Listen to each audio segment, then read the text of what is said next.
Bonjour à tous et bienvenue dans ce briefing des marchés du 24 janvier 2020. Avant de commencer, je vous laisse prendre connaissance de l'avertissement légal sur les risques.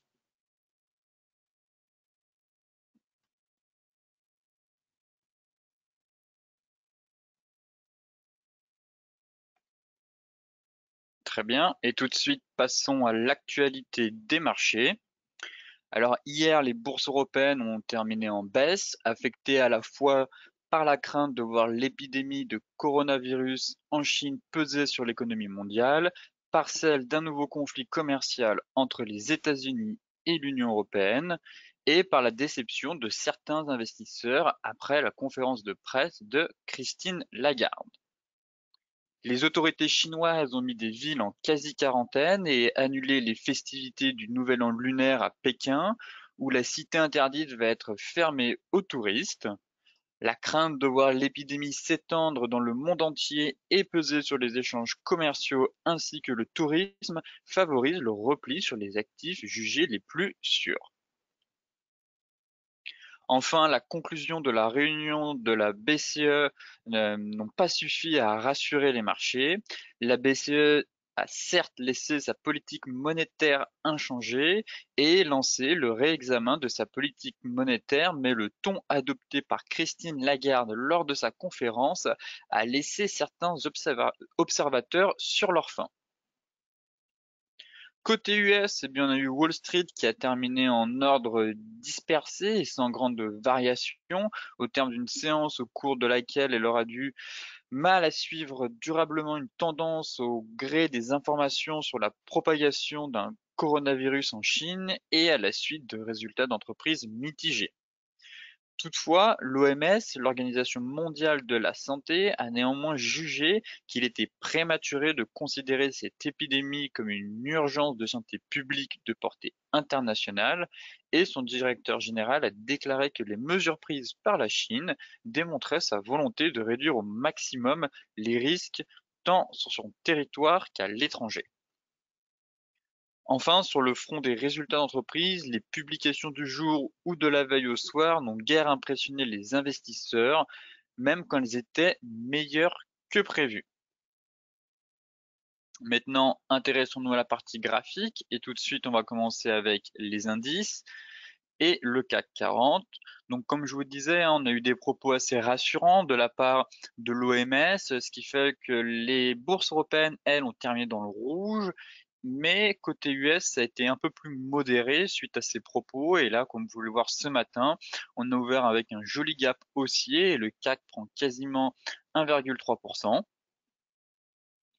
Moi, ce que je constate actuellement, c'est cette fameuse oblique, voilà, qui tient en fait, tout simplement. Tant que cette oblique-là n'est pas franchie, va falloir vraiment surveiller une cassure hebdomadaire de cette oblique pour confirmer éventuellement euh, voilà, une correction un peu plus profonde.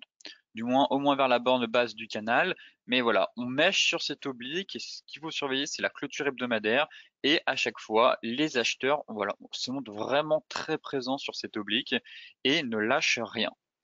Là, actuellement, je vois quand même qu'on est en train de former un petit pendu comme chandelier de retournement à surveiller, hein. Toutefois, la séance n'est toujours pas terminée et il est préférable d'avoir une deuxième bougie pour confirmer éventuellement ce signal.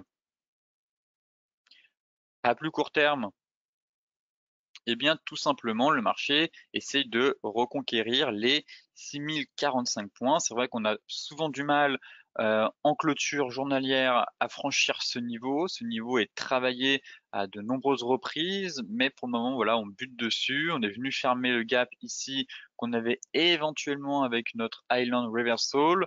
Mais comme je vous le disais, le fait que le marché soit venu fermer le gap ici, ça enlève de la vitalité à cette figure, ce qui fait que certes on a une correction, mais normalement avec ce type de figure-là, le marché derrière est censé vraiment corriger assez violemment, vu que c'est l'une des figures de retournement quasiment les plus puissantes que l'on puisse trouver dans les chandeliers japonais. Donc pour le moment, je dirais presque que cette figure pour moi est invalidée et qu'on part en fait tout simplement dans un nouveau range. J'ai l'impression que voilà, tant que les 5947, 5950 tiennent, eh bien il n'y a pas d'alerte baissière. On pourrait encore une fois repartir dans un range compris entre les 6100 points et les 5950 points. Donc encore une phase de consolidation hein, sur les indices européens. Certes, on monte doucement. L'oblique fait très bien son travail, mais tant qu'on n'enfonce pas avec une belle clôture et qu'on casse pas les 5940, 9000, allez, 9950 points, pas d'alerte baissière pour le moment, mais plutôt le marché se cherche et évolue tout simplement dans un range, comme vous pouvez le voir. Donc pour moi, éventuellement, si on casse les anciens plus hauts, dans ce cas-là, oui, on pourrait retourner sur les plus hauts de 2007, mais pour le moment, force est de constater qu'on est plus dans une phase de latéralisation des prix. Concernant le DAX, eh bien pareil, le DAX qui lui est venu hier gaper à la baisse et prendre appui sur l'ancienne borne haute de son range. Ce matin, hop, il ouvre avec un gap haussier et pareil, où est-ce que l'on s'arrête? Eh bien encore une fois, sur notre résistance historique et surtout sur la fameuse borne haute de notre range. Voilà, qu'on travaille maintenant depuis quasiment le mois de novembre. On fait souvent des excès haussiers, hein. Durant la semaine, le DAX s'est quand même offert le luxe d'inscrire un plus haut historique, mais derrière ça ne tient pas. On est vraiment sur un gros niveau technique et pour le moment, voilà, ce canal n'est toujours pas, du moins invalidé, hein. Ce que je veux dire par là, c'est on peut avoir une sortie par le haut du canal, comme on a eu tout simplement sur l'indice américain Dow Jones, qui lui a réussi à gaper à la hausse son canal. Mais pour le moment, voilà, lui, l'indice DAX, voilà, manque de carburant pour éventuellement avoir une phase d'euphorie pour s'inscrire à un nouveau plus haut en gapant à la hausse. Mais voilà, on est sur un gros niveau technique et tant qu'on ne franchit pas voilà, ce canal, pour moi, la perspective haussière reste limitée sur cet indice. Éventuellement, voilà, il y a quelque chose à faire en intraday, bien sûr. Il y a toujours moyen de prendre quelques points sur l'indice en intraday, mais en swing trading, c'est vrai qu'à la hausse, je trouve qu'on est plutôt limité et à l'inverse, on a éventuellement un peu plus de place, que ce soit pour venir prendre appui sur notre oblique haussière ici vers les 13 200 ou rejoindre tout simplement le support qui correspond aux anciens plus hauts de mai 2018 et de juin 2018 vers les 13 200 points. Le Dow Jones,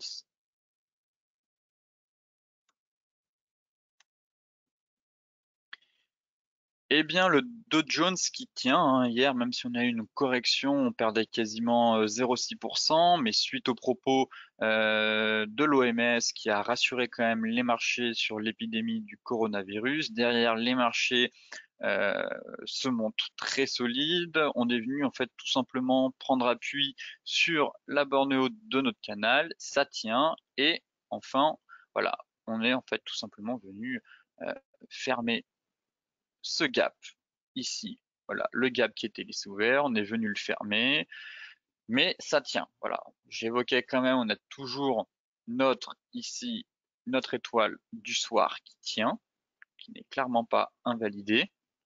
Donc voilà, c'était l'éventuel signal de faiblesse qu'on peut avoir sur l'indice américain pour le moment, avec éventuellement ce chandelier de retournement qui pour moi n'est pas invalidé. Certes, on a eu une baisse hier, mais voilà, j'attendais au moins avoir éventuellement un retour sur, dans un premier temps, la borne basse de ce canal pour venir fermer le gap qui est juste ici.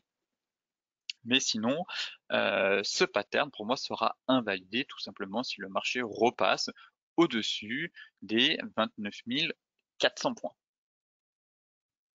Maintenant, on va s'intéresser au Forex et surtout, ça va être un briefing des marchés qui va être orienté principalement sur, on va pas faire les matières premières ni les crypto-monnaies, on va passer en revue pas mal de paires de Forex car il y a eu pas mal de volatilité justement hier sur les marchés après la conférence de presse de la BCE. Donc tout de suite, on va commencer avec l'euro face au yen japonais. Voilà, on travaille vraiment un niveau clé pour moi sur cette paire, dans le sens si je me mets en hebdomadaire, on est dans un canal baissier. Certes, on avait une reprise haussière depuis le mois de septembre, mais cette reprise s'est faite à l'intérieur, voilà, comme vous pouvez le voir, d'un biseau ascendant, juste ici. Donc là, on a notre biseau ascendant et le marché a tenté d'enfoncer justement notre oblique, du moins la borne basse du biseau, dans un premier temps. Certes, les acheteurs voilà, ont bien défendu la zone. Plus on a notre support horizontal situé à 121 qui correspond aussi à un seuil psychologique. Comme vous pouvez le voir, ce niveau de prix a vraiment été testé à de nombreuses reprises par le passé. Donc voilà, on travaille un gros niveau. Toutefois, pour moi, si on enfonce ce niveau, derrière, ce serait logiquement de retourner quasiment sur la borne basse de notre range, vers les 120. Et derrière, si vraiment on casse ce niveau, dans ce cas-là, on aurait quasiment, il est pas très joli, mais on aurait vraiment un peu un espèce de double top, plus un range, une cassure de range.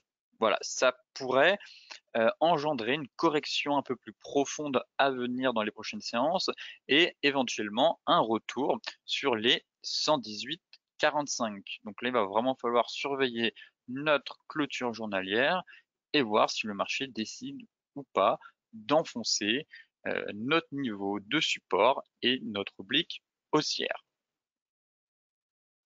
L'euro face au dollar, qui pour moi est baissier. Maintenant, voilà, on a eu les signaux qui valident cette baisse.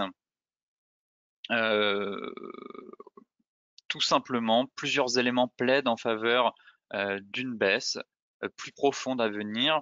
Je m'explique. Nous avions notre oblique ici haussière qui passait par tous les plus bas. Derrière, le marché travaillait ce niveau. On commençait à le casser. Là, on avait cassé ici durant en début de semaine.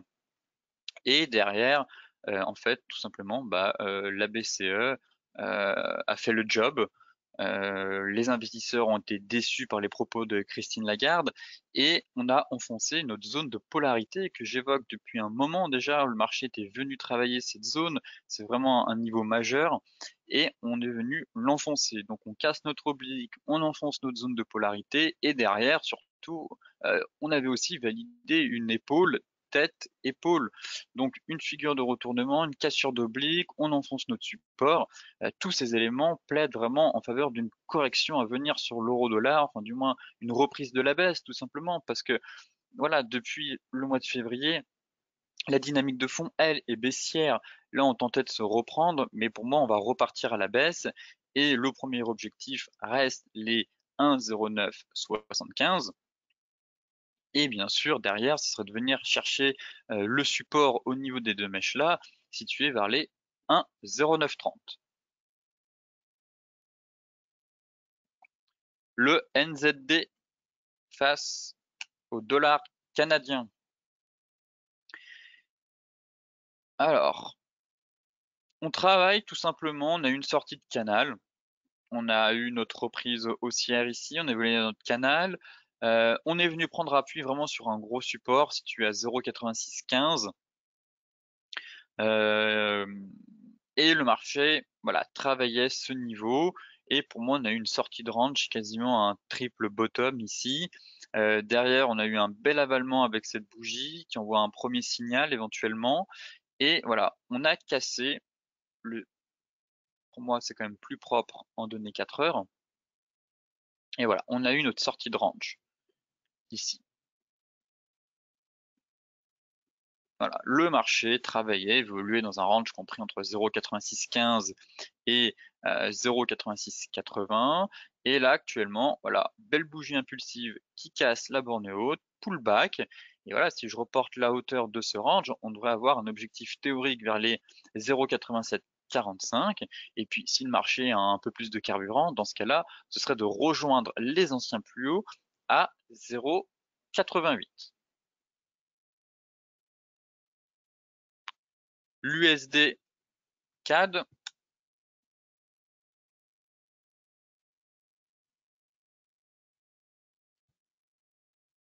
alors, le dollar face au dollar canadien, on travaille une zone. Vraiment, on est sur un niveau de résistance, on est sur une zone daily. Voilà, tout simplement. Si je dézoome un peu, voilà, pour moi, les 1,3140, c'est une zone de prix qu'on est venu travailler à peu près ici. Voilà, ici, on a les mèches.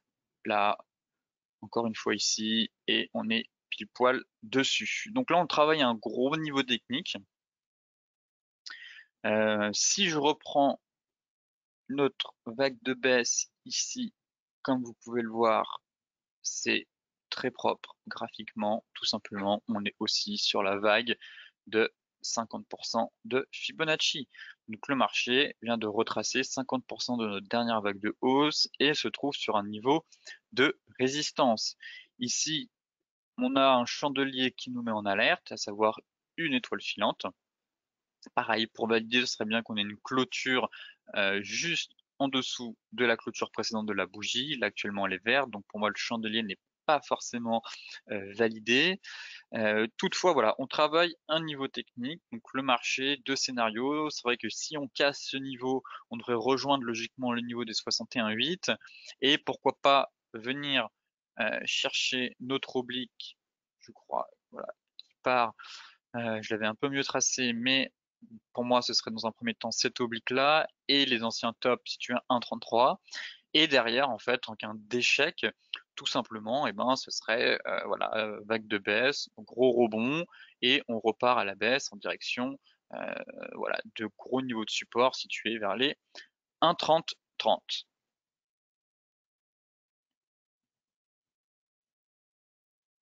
L'AUD USD.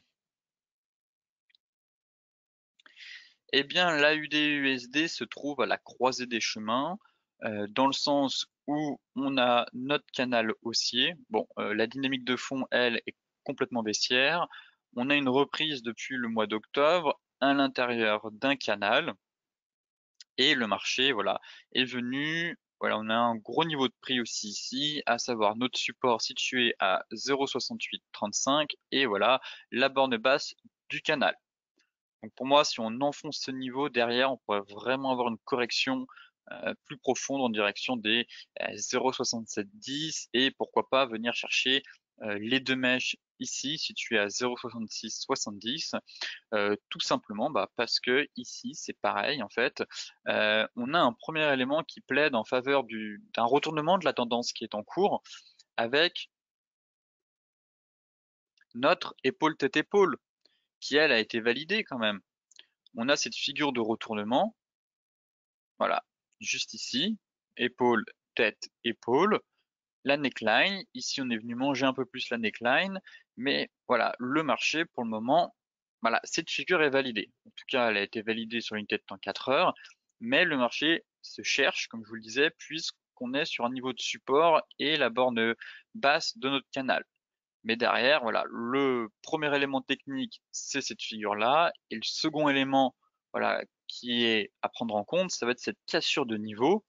Et si je reporte, comme vous le voyez, l'objectif théorique de cette figure, eh bien, j'obtiens un retour, comme je vous le disais, vers les mèches ici, les deux mèches qu'on a là, vers les 0,6670. Mais dans un premier temps, pourquoi pas viser les 0,6770? Ici, on enfonce, dans ce cas-là, ce serait l'objectif théorique à 0,6670.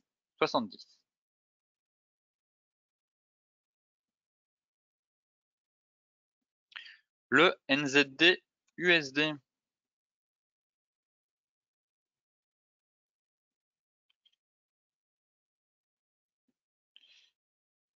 Eh bien, tout simplement, pareil. Pour moi, ici, la dynamique, du moins, on a une reprise depuis le mois d'octobre qui est assez haussière. Ici, on avait un joli pattern de retournement, à savoir une étoile du soir doji, donc ça a déclenché une vague de baisse. Et on est venu à prendre appui tout simplement sur ici notre niveau de support vers les 0,65 90 et on travaille ce niveau depuis plusieurs séances. Donc pour moi, là, le marché, la tendance est haussière. Éventuellement, si on enfonce ce support, on a toujours en soutien notre oblique. Donc les prix pourraient voilà, corriger un peu plus et prendre appui pour repartir à la hausse, mais le support tient pour le moment. Et je constate aussi qu'on a eu une belle bougie ici, un peu un avalement qui est venu confirmer du moins éventuellement cette fin de baisse pour repartir à la hausse.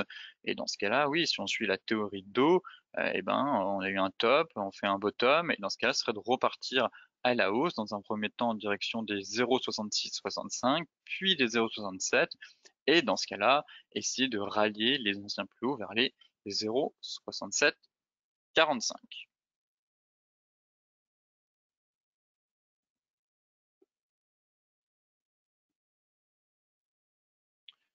Enfin, pour terminer, on va regarder alors l'USD face au yen.